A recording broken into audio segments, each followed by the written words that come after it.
Yeah, it's been actually a very bad season for them over the last 6 months. Frankly, I mean, you look at something like a Salesforce, I think it's from its peak to bottom, it's now down 45, somewhere between 45 to 50%. And when you look at the growth numbers or the revenue numbers, I mean, the decline over there is 1 to 2%. So they're still growing around 9 to 10%, which again, I know it's not the 15% growth these guys used to grow at, but when you look at overall enterprise tech spending, AI is where the money is going to, and the non-AI part of it is what's struggling. So that's what's facing Salesforce right now. But I mean, when you look at context of price to the actual fundamentals, I mean, it's a very different story. So, what are key market factors for Salesforce that could cause the company to exceed or to fall short of expectations, particularly in enterprise IT spend? I feel like this is what investors are really looking at.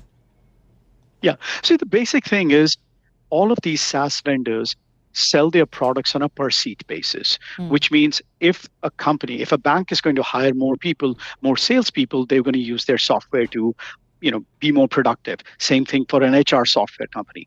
What's really happening is as companies are investing more in AI, they've actually not hiring those white collar workers at that same level that they used to. And that's really what's driving down some of this demand for software. Now, on the other hand, the big narrative is software won't survive in the next 5 years because of AI. And that's what's really cutting the valuation more.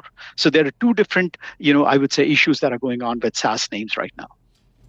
And that second one, that one seems to be the real worrisome, the concern that AI may eat the software industry. And, most of us don't even have a good idea what AI is, what it can do, what the applications may be in the future. But that doesn't seem to stop investors from selling these names here. So is there a sense of we just got to let this play out? No, I think so. And again, that's partially the reason. But you saw some relief rally yesterday.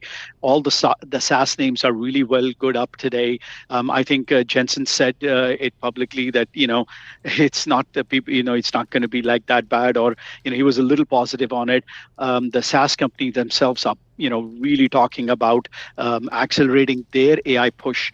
So there's a lot of I would say opposing forces right now. We are on the side that at least the really large, well-established firms that sell into big enterprises, I think they should be fine. It's these really small vendors that are selling point solutions that may be up risk of disruption.